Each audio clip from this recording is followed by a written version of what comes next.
Okay, good morning YouTube.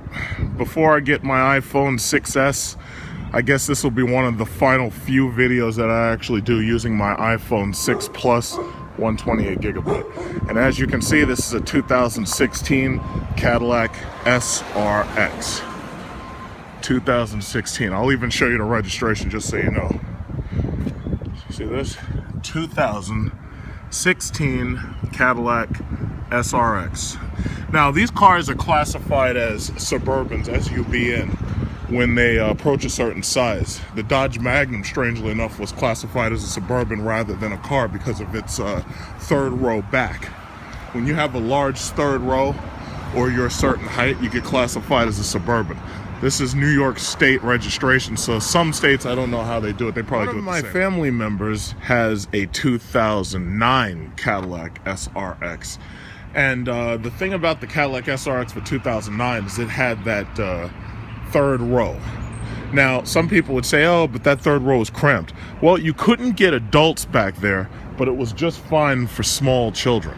And it actually came in handy for her because she actually had small children. And right now she has one teenager and she still has one small child. So she never wanted to upgrade to this car because of the fact that this car was too small because it didn't have that third row. At the time, she ended up having to drive around like 5 people in the car.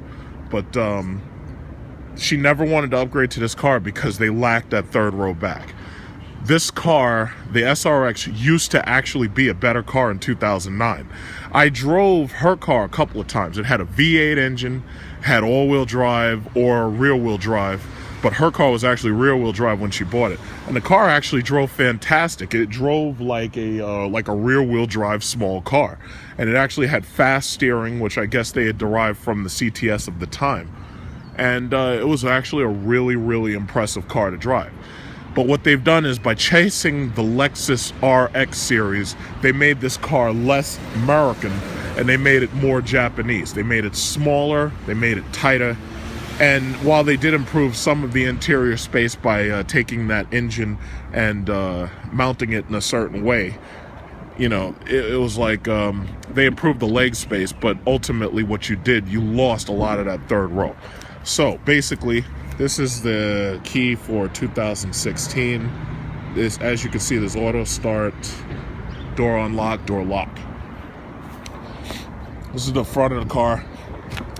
It's relatively a good looking car. My only thing is I don't understand why Cadillac uses these plastic louvers instead of extending these lights all the way down. No, if you're paying what they want you to pay for a goddamn Cadillac, there is no reason why you should have any plastic on this car at all.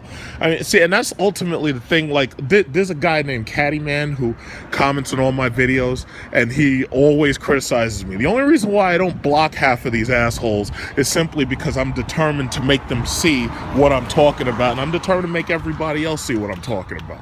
If you don't like it, then there's other channels for you to view, but I'm going to make you understand it. The problem is, Cadillac never ever goes whole hog on anything. The Mercedes C-Class has a better interior than just about every single Cadillac on the market. Even the new CT6, which hasn't even come out yet, but they've already released pictures from it. When I say a better interior, I'm talking about a more luxurious interior. Let me get the key. A more luxurious interior. There shouldn't be plastic on the front of this goddamn car. Not for $40,000. Once you pass $40,000, there should be no plastic on the front of these cars. When I say a better interior in the C-Class, the materials have improved. Yes, the leather is nice. The plastics that are in the doors, the molding, yeah, those things have improved since the older models of Cadillac. But when I say cheap, I'm talking about things where it counts, like the seats. Go and look in a C-Class. When you look in a C-Class, what you'll notice is that in a C-Class, you've got powered headrests. You see these thigh cushions that come under your thighs? You got powered thigh cushions in the Mercedes and the BMWs. Meanwhile, Cadillac can't understand that. You've got to push this stupid button, and you have to pull it in and out. That's the dumbest shit I ever seen. Meanwhile, Hyundai Genesis on the Azera that I leased, $36,000, the Azera, they've got powered thigh cushions. Now, granted, you do get, if you're buying a Cadillac, that word is supposed to mean, yeah, you're buying a luxury car. You're not supposed to see freaking manual. You're not supposed to see that stuff. This should be powered. 1, that should be powered. 2, that should be powered. This should be powered. Always. That should be standard equipment. I don't care if it costs more. Because the thing about it is, there are a lot of people who, when they shop, they're not looking for saving money when they're buying what's called a luxury car. Nobody buys a Mercedes S-Class to save money. Nobody buys an Audi A8 to save money. Nobody buys a BMW 7 Series to save money. These people want to spend their money. And when they want to spend money, they want to feel like they've gotten something for spending their money. They want to feel like they've gotten a quote-unquote luxury car. So my thing is, Cadillac keeps going cheap, and that's why the inside of the Cadillacs don't look that much different than the inside of the GMs and the Buicks. A Cadillac shouldn't look anything like a Buick. When I get in this car should be so radically different that I shouldn't be able to point to anything in this car and say, you know what, yeah, the Chevy Tahoe has this, or the Buick LaCrosse has this. I shouldn't see anything in this car as a Cadillac. I shouldn't see anything that looks like something that I'd see in another GM car. One thing I did kind of think was cool was this button right here. What you can do is you can set the back door to open certain amounts of distance, so that this way you don't hit the top of your garage. Set it all the way up, 3/4 the way up, or you can make it off.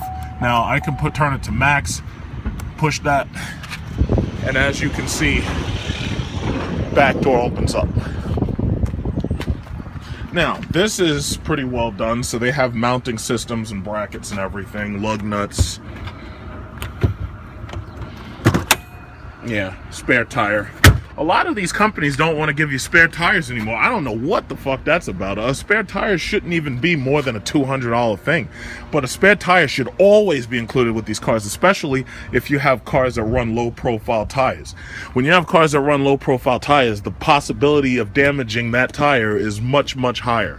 So if there is a blowout, you either have to wait for someone to come and help you if you don't know what you're doing about how to... You know what? I'm going to say something that might be controversial, but a lot of you will probably agree with me. Learning how to change a spare tire... Oh, Hemi Jeep. Only Hemi Jeep sound like that.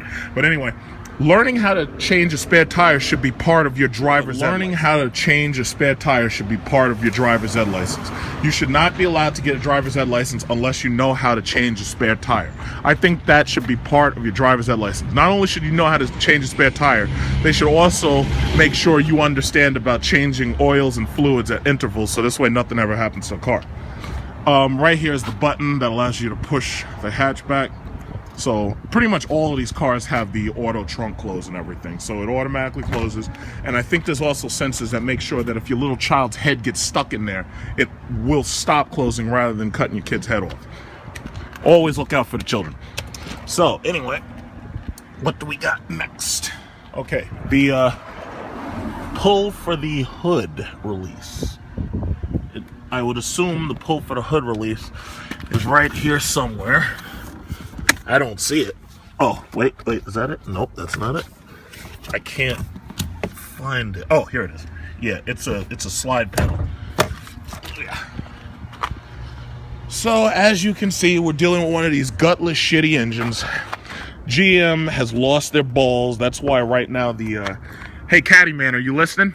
Yeah, right now, the, what is it called? The Chevy Malibu SS, or the Chevy SS, whatever you want to call it, because it looks like a big stupid Malibu, that's being discontinued. So right here, the most you can really get out of most of these cars is a V6. This is a V6 direct injection. This is a 3.6 liter V6, the same as was in the STS that I had reviewed on one of my videos. It's roughly the same thing. Because it's a V6, there's a lot more space in here, as you can see. Cadillac's newer cars are coming with twin turbos, so they can pretty much use twin turbos, V6s and 4 cylinders, twin turbo 4 cylinders. The 2.0 liter turbo is an option in this car. I like the simplicity of a V6. I like the simplicity of a V6, and I like the simplicity of a regular transmission. I do not like CVTs. So Nissan, you automatically suck balls as far as I'm concerned for putting a CVT in a Maxima. What used to be a good accelerating car is now a goddamn CVT. Those things suck. I don't care if you do try to program it to make it feel like a sport. You're not fooling me. I know what a sports car feels like. Thank you. So this is the 3.6. This gives you about 300 horsepower, give or take, at the expensive fuel economy that you would be getting better if you had the 2.0 liter turbo. As far as I'm concerned, I would never buy one of these over, say, a Jeep Cherokee, considering that comes cheaper for a V6 and all-wheel drive. I would never choose this over a Jeep Cherokee or Grand Cherokee, because considering the price of this thing, that's a Grand Cherokee money you're looking at. You wouldn't be getting an SRT, but it's nice that if you have luxury type money for a luxury car, you have the option with Chrysler of going all the way up, and you can get your Jeep Grand Cherokee SRT if that's what you want.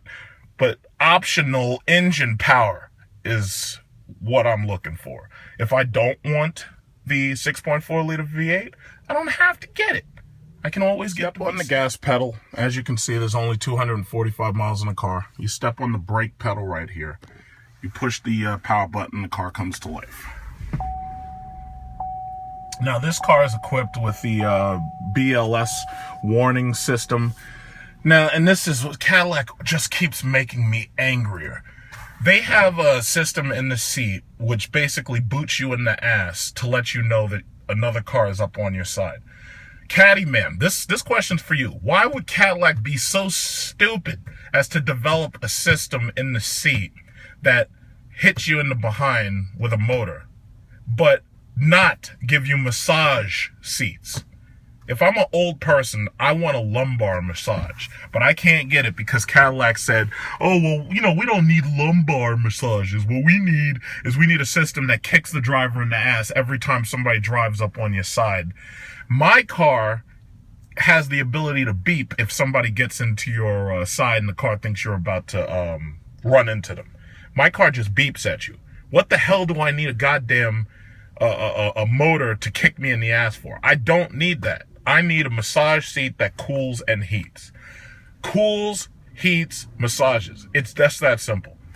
Right here, as you can see, this car only has heated seats. Cooled and heated seats should be standard on anything that wears a Cadillac badge. Anything that wears a Cadillac badge, whether it's a CTS, an ATS, etc., etc. For the price that you're paying for one of these things, you should be getting heated, cooled, massage seats.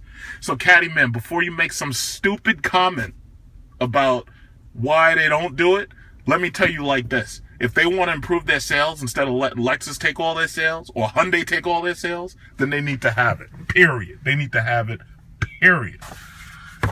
So, right here you got fold up. It's pretty simple. It feels like a typical GM part. Very small mirror. Automatic air conditioning. You can set the air conditioning. This is fan speed, volume. And as you remember, they've gotten rid of this because I think they had a lot of problems with it. Instead of motorizing the seat, they decided to motorize this shit so you could put your phone in here, or you could slide CDs in here. So instead of developing parts of the car that would make the car feel more luxurious, what they do is they put a goddamn motorized CD case here.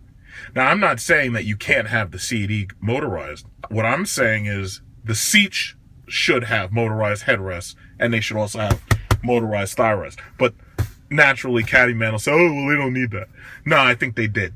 So that's the USB port. This USB port, you can take your brand new USB cable. You just stick that right up in there, and you're ready to plug in a phone with your new USB cable. So this way you can put your entire phone in there if that's how you keep your phone. Otherwise, you can keep your phone in these packets right here next to your Easy Pass. You gotta keep your Easy Pass when you're in New York City because your Easy Pass allows you to get through the bridges and tunnels faster. I think most states use those. This is eject for the CD. CDs are pretty much dead now. Instead of CDs, you're supposed to have USB, or you're supposed to have what is it called? Secure digital cards. Secure digital cards being the best because you can have a 32 gigabyte SD card. You can store a whole lot of music. Okay, so auxiliary port, there's a 12 volt, and there's USB. And it's a shame that it took cars a long time to, get auxiliary ports. And now that they have auxiliary ports, they also have USB. And then most newer cars have SD cards. Because really, SD cards make the most sense. They're able to hold so much more than CDs, for one. And then on top of that, they're smaller, so they take up less physical space, which means that your console doesn't have to be really ridiculously big. Especially now that they're moving away from Mach shifters, these Mach stick shifters, which aren't, they're not real manuals. Mach stick shifters, they're moving away from these in favor of electronic push buttons, like Matthew McConaughey has on the Lincoln, what is it called? The MKZ, I believe. It's hard to remember those stupid names. So anyway, I push and close that, and it hides away. There you go. This car does have a nav system. Let me get some air up in here. And this is how stupid these goddamn designers are. Now, Ford learned their lesson because they got so many negative complaints about that sync system that what they did was they made it so that all of their buttons now are physical buttons. You'd think that you're supposed to push the chrome here. And I've talked about this before. No, you're not supposed to push the chrome. What would have made you think that? Well, it looked like a button. Oh no, you're supposed to not push the chrome. You're supposed to push above the chrome. Now, isn't that stupid? I don't understand who they got working at these companies. It's ridiculous. You're supposed to touch above the chrome. Even though the thing looks like a button, don't push there, push above the button. Somebody needs to be fired. So anyway, there's the glove compartment. Nowadays, most cars have really stupid glove compartments. Like, there's nothing exciting in the glove compartment anymore. It feels cheap. It feels plasticky. Mercedes at least has the guts to put perfume dispensers now in their glove compartment. But, that's a $100,000 car. So, mirrors are looking inwards. To get the mirrors open, you have to reach right here. You push down, and mirrors open up. This is actually pretty good. Here's my thing, though. They should make a feature in these cars. Now, and I'm not saying Cadillac has to do this because I just came up with this myself. If you drive down a narrow street, there should be a feature in these cars where there's a sensor outside of the mirror that automatically tells the mirror to fold in and out. Like if you're driving down a very, very tight street, it would be really cool if there was a sensor that automatically opened and closed those mirrors. That would be really great. So this is the mirror. The newer cars have like a rimless mirror, like where this plastic right here is not even there. It's a pretty nice design, but this car just doesn't have it. So as you can see, once you connect your phone using Bluetooth, they got connects for your phone. And this is the windshield wiper fluid and all that. So basically, those are just the basic simple things. So I don't really have to talk so much about that. Here, you have the Ultra View moonroof. 2 buttons. One, I think most cars do it pretty much the same way. This one opens the shade, and this one opens the window. Now, the window here is a very nice window. Now, the MKZ has a ridiculously large window, which pulls the entire panel all the way back. Unfortunately, instead of engineering a really cool engine for that car, they decided to, bother to engineer the goddamn moonroof and advertise that. It's like these people have no idea how to sell cars. Meanwhile, Dodge builds a 707 horsepower car and sells that based on just the number of horsepowers in the car. And not only do they sell it, but a $70,000 car, that car fully loaded is close to $70,000 with the taxes, but people are willing to pay $20,000 and even $30,000 more. I saw a black Hellcat Charger sell, and I made a video about it. sold for $110,000, and that car's not worth more than $66,000. So you mean to tell me that they're showing you that people are willing to buy this stuff, and yet you're too dumb to build your cars up to that quality? There's no shortage of people with $55,000 to drop on an E-Class. There's no shortage of people with $100,000 to drop on S-Classes. Over there in Dubai, those people are itching to get their hands on a Hellcat, and they can't get them because America has already bought them up. They're showing you that they can sell a $60,000 Dodge Charger by putting a ridiculous engine in it, and meanwhile, what does Cadillac do? Oh, well, we've got a 2.0 liter turbo. Oh, well, we've got a 3.6 V6. Are you... Somebody needs to be fired. Just fired. That's it. Just fired. And not allowed to work at these car designers anymore. I just don't get it. I just don't get it. And I'm not saying that all the cars have to be that powerful. What I'm saying is optional. Optional. Optional. I want options. You see these buttons right here? If I didn't pay for extra stuff, this is all optional. Now, this is a brand new car. 245 miles. That was like destination miles. This is a brand new car. Brand new. 2016. Optional eco button. Optional parking reverse sensors. Optional lane avoidance.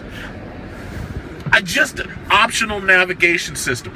Every single thing that's a major feature that you don't want to make standard should be optional. But the thing about it is, if this is a luxury car, a lot of stuff in this car should be standard.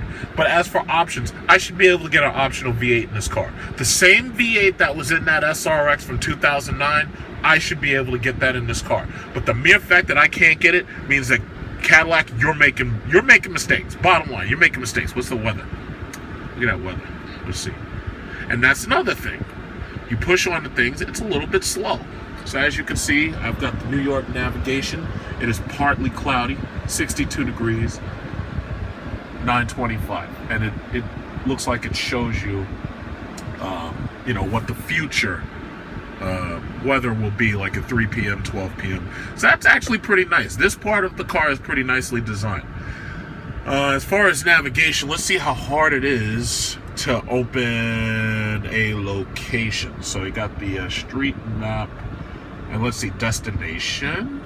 Okay, you push destination. Let's say 1900 Northern Boulevard, Roslyn. Let's see, if you want to type in an address, let's see, you can go type address. So let's say I want to go to, what's a good address? Let's see, 31 Flint. I'm making this up. Flint Street. Okay, this seems like it's nice. This is easy to use. I like this. I don't see a enter button. Oh, you gotta push go? Oh, okay. Gotta push go. Okay, address search. Okay, so this is pretty simple. This is pretty easy. The STSs and the last generation of these cars, they had crappy nav systems before they put in this system right here. The Q system's navigation system looks like it's well designed. The only downside is these stupid plastic touch buttons. Nobody wants that. And I'm pretty sure enough old people have complained about it. Because you got to remember, young people aren't buying these cars. They don't have the money and they don't have the credit to buy these cars. This is about retirees. If you're a retiree and you're buying a car, you're the people who really count. So as long as you make it easy for them to use, you're okay. If it's not easy to use, then you're screwing up. Climate design. The Uconnect Touch in my cars has a better design for its climate system, I think. The physical touch buttons are easier to use. The physical manual buttons are also easier to use. So the Cadillac's changing that, because I've already seen what the new CT5 and the new CT6 look like, so they've already decided to change a lot of this. I know there's people who love Cadillac to death and they're getting mad at me because I'm actually walking people through all of the things that I think are stupid, and they hate criticism. But you know what? That's your problem, Caddy man. So anyway, heated steering wheel. If you push that, it gets hot. The light turns on, like the steering wheel gets hot. Phone design. This is for turning on your phone, turning off your phone, hanging up on people. who you don't want to talk to. This is to walk you through the menu system here. A lot of you have already seen what these cars look like, but basically it's kind of convoluted. I don't see any point for this part right here to be raised. All of this might as well be flat, because this part is not a push button. What they're telling you is that you have to push this up, and I just think that's weird. But you know what, that doesn't bother me as much as some of the other things, so you know, I won't harp on that.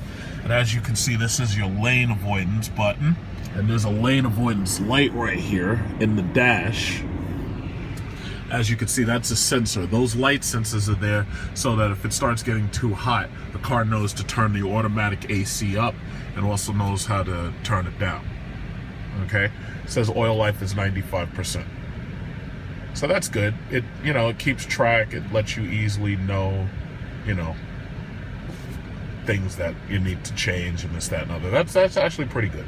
That's pretty nice. Some of this is actually cleverly designed. Some of it's not. Okay?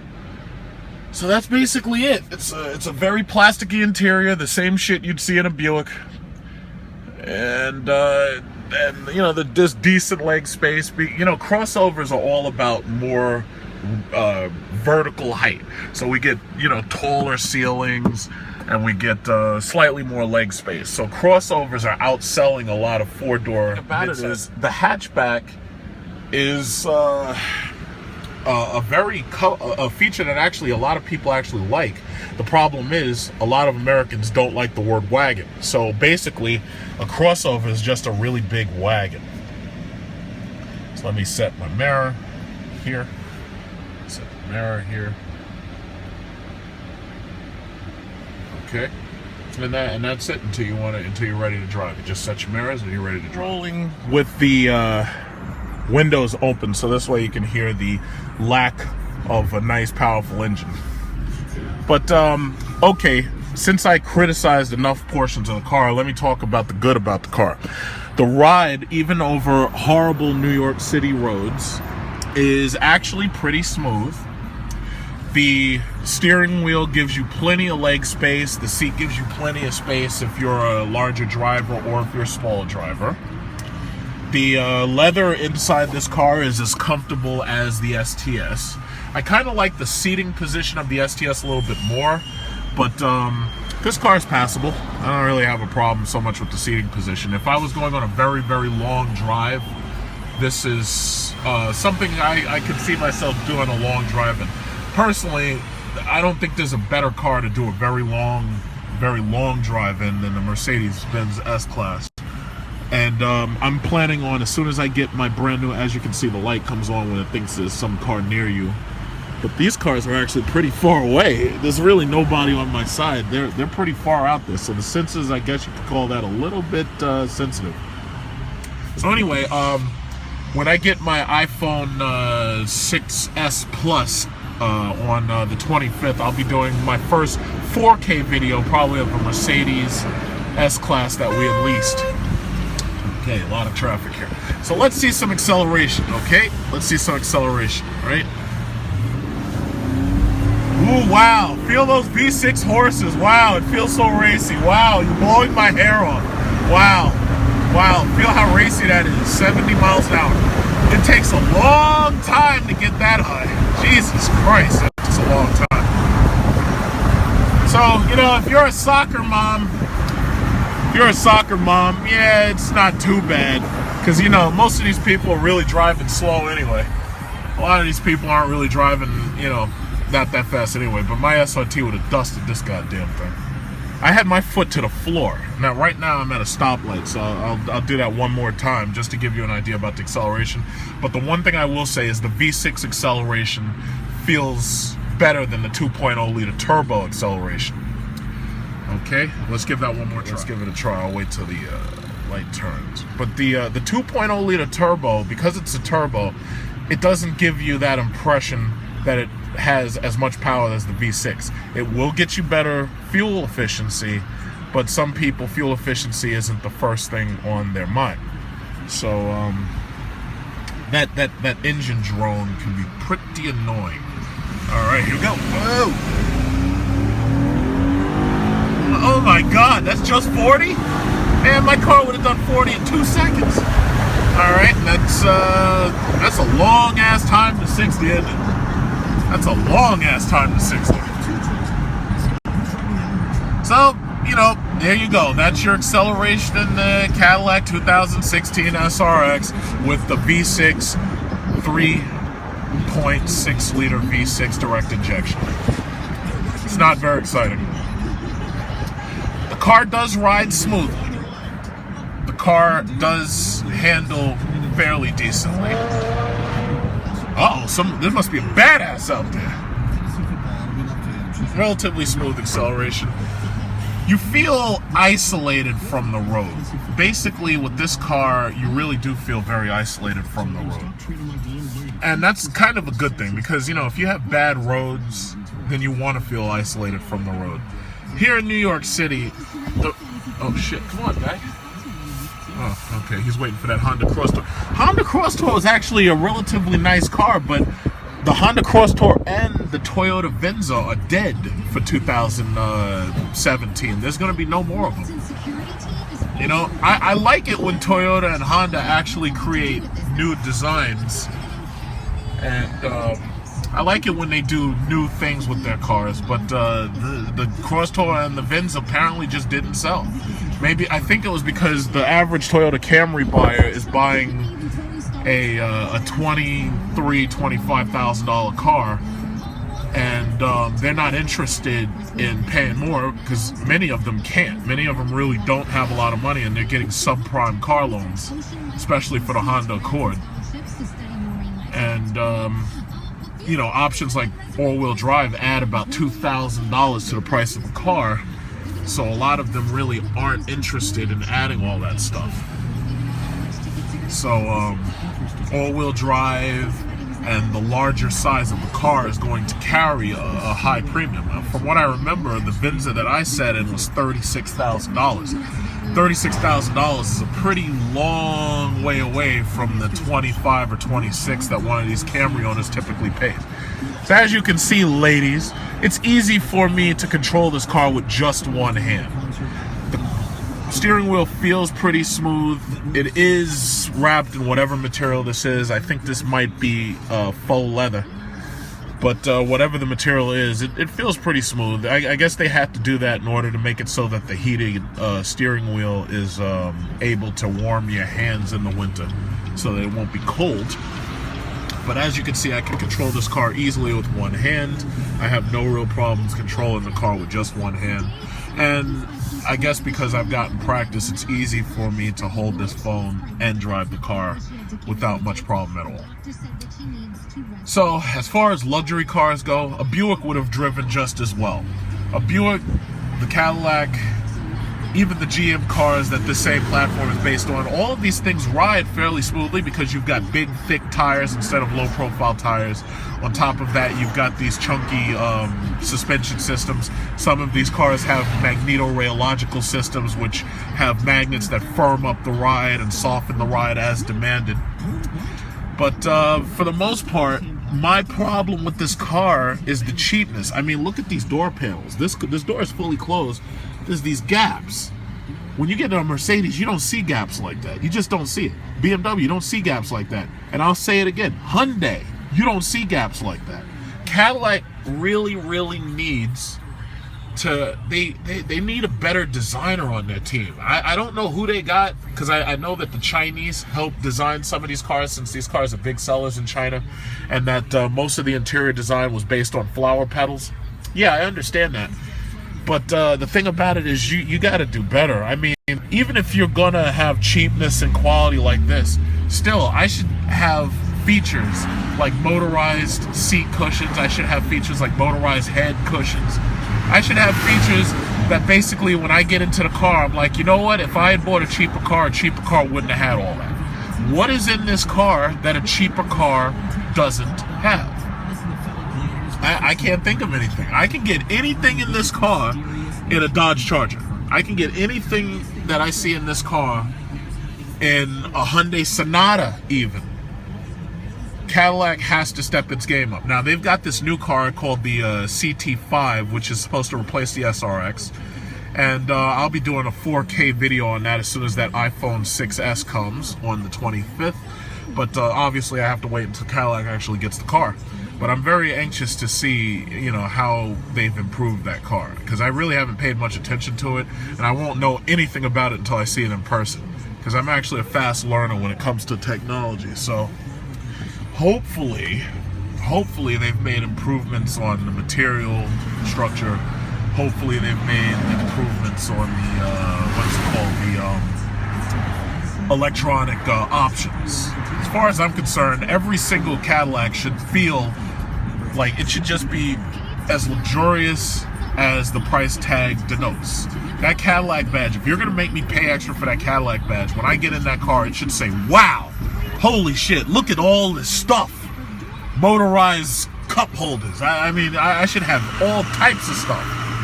I shouldn't ever feel like, damn, I should have bought something else. I should have bought a Mercedes GLA. Or damn, I should have bought a Lexus RX. I never want to feel like that. If I'm paying for Cadillac, I expect to get top quality American. Now, I have to say, I like the Cadillac interiors more than the Tesla Model S interior. Tesla has to step its game up too. Right now, all your money goes into the R&D of the battery and the charging systems that they're trying to set up. So your money is basically, when you buy a Tesla, and I'm going to be doing a 4K video on the Model X as soon as possible. When you buy a Tesla, you're paying mostly for helping build the company.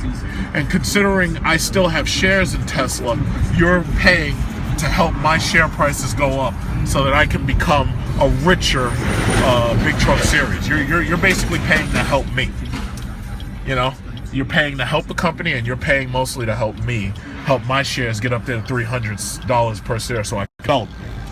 Always remember, it's like, no matter what the situation in the economy, there's still rich people, and there's people who have invested into the economy who are going to make out. That's why when Ford had that bailout error below $1.72 price, that's why I was able to buy in, and that's why I'm riding pretty right now. I also bought into Tesla under $30, so I'm riding real pretty right now. And so that's basically it for the SRX. It's a nice little car for the price, and it has some level of luxury in it.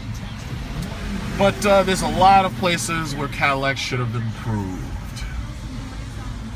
Basically, when you get ready to get out, you just push the start-stop button, car turns off, and apparently automatic mirrors aren't active, so you can just push down and you close the mirrors. And then you collect your items and you get out. A lot of people are doing yard work right now, so. And that is the Cadillac SRX.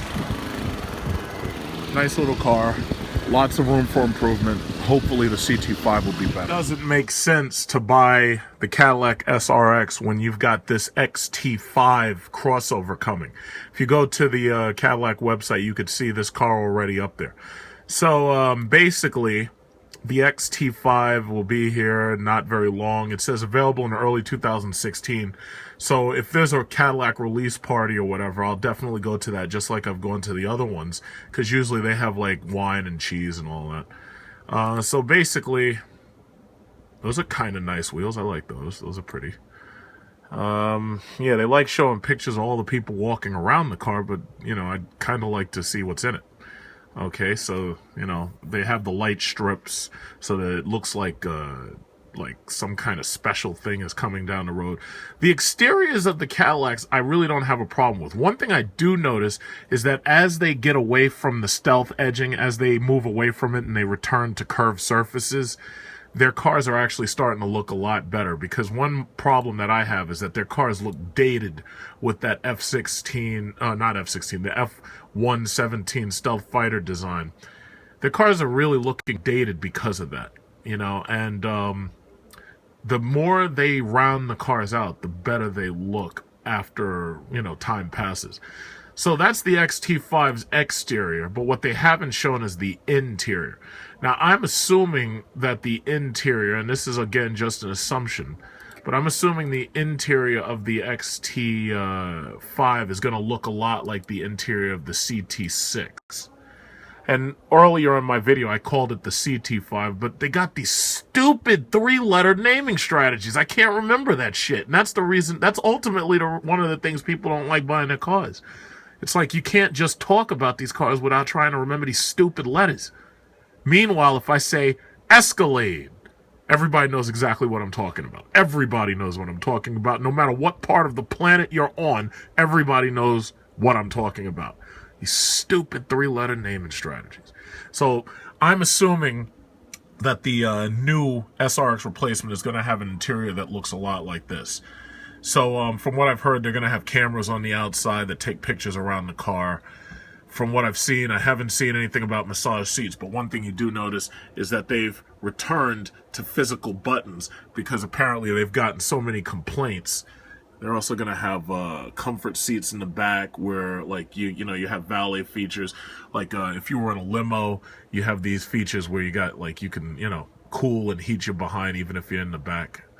So, honestly, the CT6, I'm not excited about this car at all. I'm really not. I'm really, really not. And for what they're gonna want damn near $90,000 for this car, and it's just not exciting. It's just not exciting. There's nothing about it that's exciting. The interior looks typical GM. There's just nothing exciting in these cars anymore. Like I want my it's funny. Some people say, "Oh yeah, the Mercedes S-Class. I don't really like it." When they get into the car we leased, and they get in there and they're like, "Oh yeah, it's too loud. It's too gaudy. It looks like a party inside." Yeah, it does look like a party. It looks like a nightclub inside. A Cadillac should be like that. Bright colors. What is up with all these dark colors for a luxury car? If you have a luxury car, you have to have lighter colors in order to make your car feel airier and more spacious and more inviting. You got to let that light in. It's like when you go to a gallery, you go to an art gallery. They have windows everywhere. It's to let the natural light in. I don't know what's wrong with these people. I just don't know. And yeah, granted, they'll have that cashmere interior, which that's good, because the cashmere interior at least make you feel like you've got something special. So anyway, just before I go, I want to talk about real quickly the crossover price of the SRX. So an SRX, as you can see, starts at $37,605, and that's the starting. So if you go to build your own and you equipped it like the one that we had, let's see, it says no thanks, I don't want you. Let's say you have all-wheel drive. If you have all-wheel drive, this car jumps to $47,130. Now let's think about that for a second.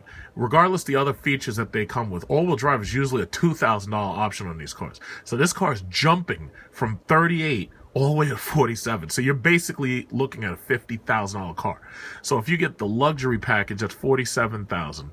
If you get the performance package, it's $49,000. And if you get every single feature, it's $52,000. Let's start right there with the premium.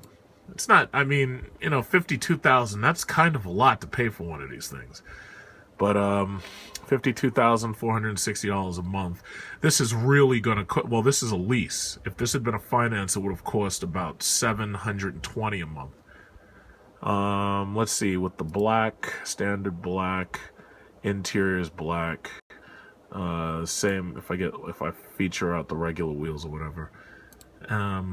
Let's see, $53,320. Driver assist, let's put on that driver assist package, automatic braking, adaptive cruise control, yes. Let's just load it up and see. Protection package, what's that? Front wheel, I don't need that. $400 for splash guards, really? All that plastic Chinese made shit? Are you kidding me? Yeah, you're gonna have to pay to make it so there's no plastic inserts in the front of your car. And that's gonna cost you what? What's that gonna cost? They like to hide the prices in some of these cases. I don't know. It says you got to remove some stuff. I'm pushing no. So anyway, you're basically looking at, if you're going to load up one of these things, you're basically looking at $55,000. That's what it looks like. Next step. They have all this other stuff. A lot of this stuff is dealer installed. So anyway, let's see. The bottom line is about $55,000 because they have a $995 shipping charge. request a quote. Yeah, the dealer pretty much, most of these things are marked down. Cadillac can't sell these cars that easily, so a lot of them will mark down. Now, if I go to Lexus, let's just take a look at an RX.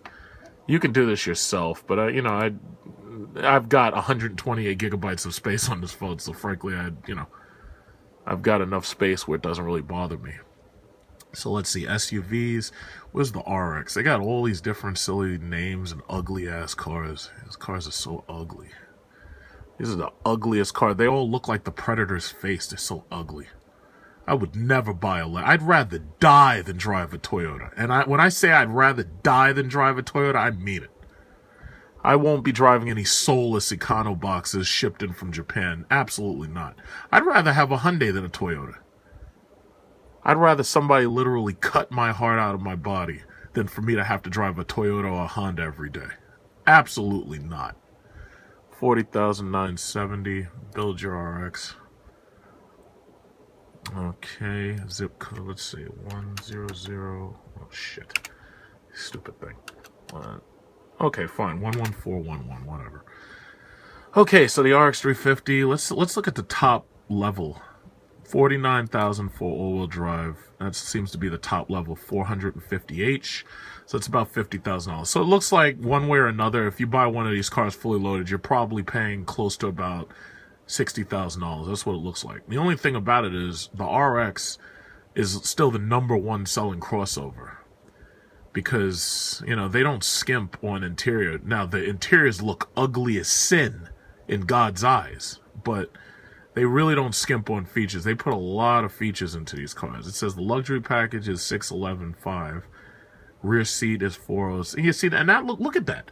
You see the difference right away. Now, granted, the cut, fit, and finish, in my opinion, is ugly. Period. It's just ugly, in my opinion. But you know, having brighter colors really does help. It's like when people get in your car, you want them to say, "Wow, this is incredible. Wow, what kind of car is this?" Even with my SRT, believe it or not, a lot of people have stopped me and asked me, "What kind of car is that?" And they're like, "Oh, is that a Cadillac?" They think it's a Cadillac because they hear the V8 engine. I'm like, no, Cadillac doesn't make V8s anymore. This is a Hemi. There's some people who don't know what a Chrysler SRT looks like because my car has features on it like the wing and the blacked out grille that the ones that they see that have the chrome grille don't have. So they don't recognize the SRT right away. But when people get in my car, they're like, "Holy shit, this is a nice car." And then they hear that engine. They're like, "Oh, whoa, what's that sound?" And I'm like, "That's the engine. The engine makes all that goddamn noise." These cars are just soulless Econo boxes, and they all are ugly and they suck, you know? And I got the money. It's not even a money issue. I would never buy these ugly ass cars. I just wouldn't. And always remember, you lease German and you buy Japanese. One thing I will say about these pieces of garbage is that they do last a long time. My only thing is I want a new car every 3 or 4 years. And I can afford it. So when my car goes back, it's going back for a Hellcat 300. And somebody might say, "Well, why do you need all that power in a car?" Why? Because this is America.